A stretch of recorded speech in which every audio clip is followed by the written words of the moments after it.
Ready? Tito Kasiです。はい、どうも、ティートたかしです。はい、今回の動画なんですけども、フィリピン人向けにビザを、取得して日本に行くっていう時にどういった書類が必要なのかっていうのを僕の、SM クラークのスタッフに頼みまして説明してもらった動画になります。それなんで、全てタガラグ語になってしまいます。なんで、ぜひね、パートナーさん、お友達、お知り合い、またね、ご家族と一緒にね、見てもらいたいなと思う動画になってますんで、ぜひね、日本に、フィリピンの方を呼びたいっていう方は、この動画必見です。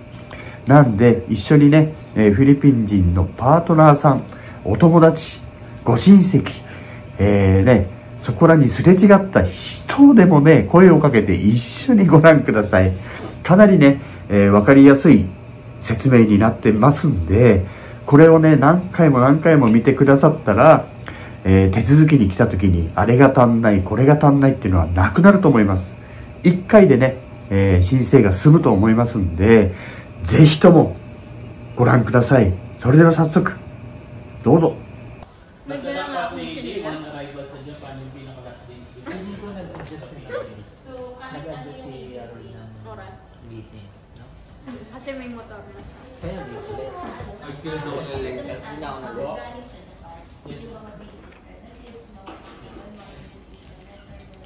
Check natin dito mo. Gusto mo ito sana? 1 to 3 weeks mo. はい、どうも、ティートたかしです。今回ね、日本人のパートナー、フィリピンの方へ向けに、このアティックの仕事、何がいるかっていうのを、リーダーであるリクソンに説明してもらうんで、まずはじめは、親族訪問、ビシティ。Okay.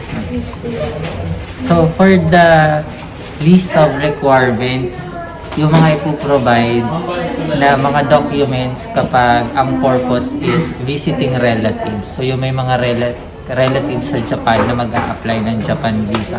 Or pwede din yung may mga asawang Japanese na nasa Japan. Or may mga boyfriend or kaibigan, fiancé na nandun sa Japan. So i-discuss ko kung ano yung mga kailangan na requirements. So, una, passport.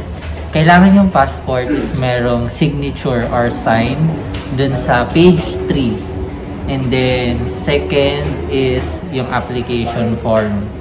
And then, pictures. Ang size ng picture, passport size.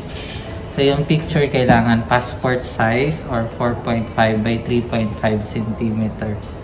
And then, birth certificate, kailangan issued within 1 year. And then, kapag yung birth certificate is late registered, kailangan ng Form 137 and baptismal. Tapos halimbawa, yung birth certificate is unreadable. Kailangan mag-provide ng local birth certificate galing sa munisipyo. And then, kapag may discrepancy, kailangan ng affidavit of discrepancy. And then, halimbawa, no records or negative yung birth certificate sa PSA. Kailangan kuhain yung negative certificate, tapos magpo-provide ng local birth certificate. And then, marriage certificate if married yung applicant. Kailangan issued din within 1 year. And then, same, kailangan ng local birth certificate kapag unreadable. And kailangan ng Senomar kapag walang record ng marriage certificate sa PSA, and then kukuha ng local marriage certificate galing sa munisipyo. Conscious.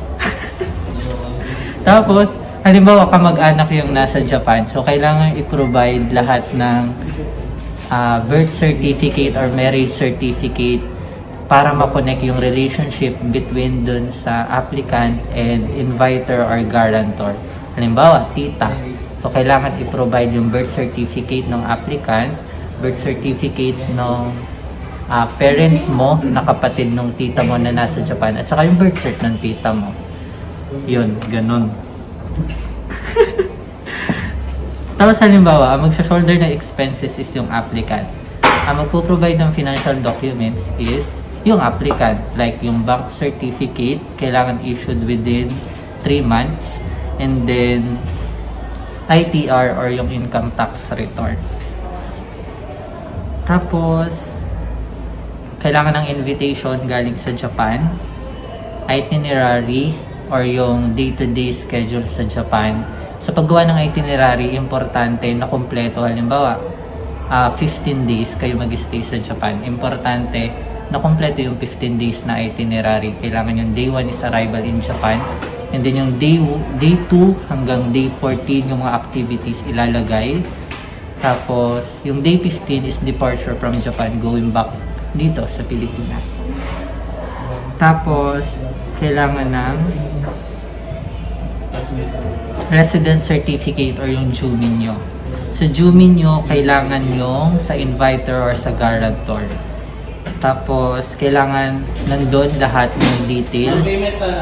Like yung mga status ng residency. Kailangan wala pong mawawala dun except dun sa individual number. Kailangan tinatanggal yun or wala yun. Or yung JUMIN nyo code kahit wala din yun. Pero mahalaga na nandun yung mga status ng all family members na nandun sa household. Tapos, halimbawa, married yung relatives nyo sa Japanese, importante na mag-provide din ng koseki-toko. Tapos, photocopy ng residence card or yung alien card, kailangan both sides. Tapos, guarantee letter, kung sino yung magsha-shoulder ng expenses, kailangan ng guarantee letter. Diba? Tapos, halimbawa, ang magpo-provide ng guarantee letter is yung Japanese or relatives na sa Japan.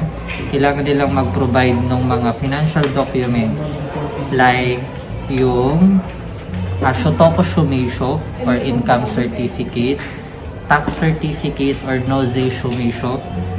Kailangan may sa Nozei Shumeisho, kailangan may total amount of income, and then pwede rin mag-provide ng photocopy ng final tax return or Kakuteishin Shokoshu at saka bank certificate or Yoken Sandaka Shumeisho. Yun lang naman.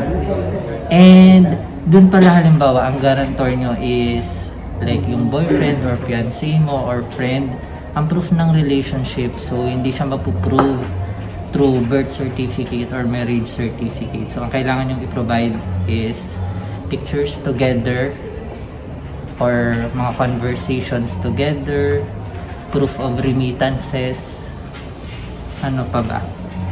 Conversation, ano pa? Pictures together. Basically, yun lang naman. So, if you have more questions, you can email us at atiktours.clark@gmail.com or pwede rin nyo rin kami matawagan sa contact number namin 045-499-7546 or 0917-305-4292. Ayun lang. Thank you. And then, Jam will explain to you kung ano naman yung mga requirements para naman sa pure tourist. Okay, thank you.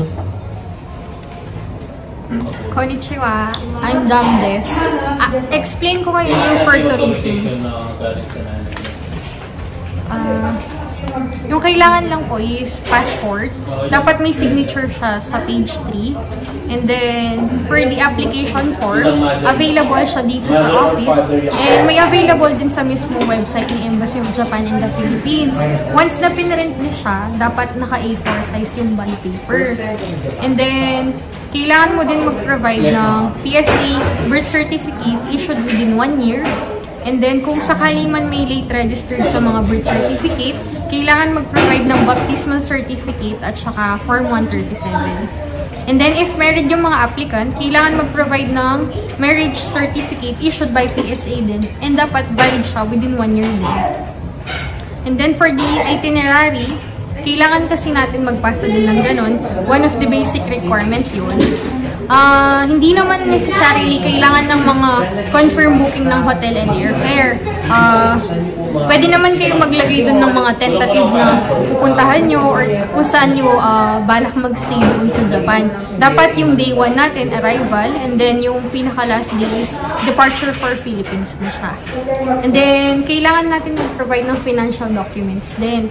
Para sa financial documents, kailangan natin yung original na bank certificate. Tapos, kailangan din natin mag-provide ng ITR. Yung mga eligible for ITR, kailangan natin yung issued within 2022, yung latest. Tapos, kung sakali naman hindi kayo eligible for ITR, like for example, yung mga freelancer, ganyan, or yung mga naka-work from home na wala talagang ITR, kailangan yung mag-request ng bank certificate with ADB, average daily balance, or bank certificate plus bank statement for the last 3 months. Ayun lang naman. And then, kung sakaling merong issue-shoulder na expenses, kailangan ng guarantee letter and proof of relationship. Kapag ka member of the family yung issue-shoulder na expenses, kailangan natin mag-provide ng mga PSA birth certificate, then ganyan, kaya marriage contract. Tapos, kapag naman friend, ganun, or mga distant relative na, kailangan ng pictures together.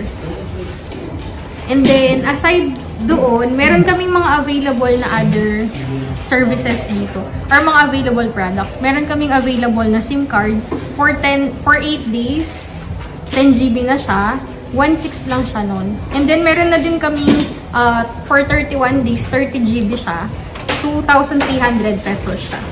And then, meron din kaming available na mga packet wifi dito. 590 pesos per day sila. And then, unlimited naman na yun. Hanggang 5 device yung pwedeng i-connect. Tapos, meron din kaming available na JR Pass, ganyan. Tsaka mga airfare ticket. Ayun lang. Thank you! And then, yung processing fee namin dito sa SM City Card is 1,680 pesos each applicant. And then, meron lang kaming additional na 300 pesos na courier fee for every 3 packs naman na yun. And then, kung magre-request ng multiple, additional 500 siya na. And then, yun pala mga Japanese documents, kailangan issued within 3 months or ang validity ng mga Japan documents is 3 months. After. Please like, share, subscribe to Tito Takashi. Yes. Bye! Thank you! Okay. Thank you. Masarap?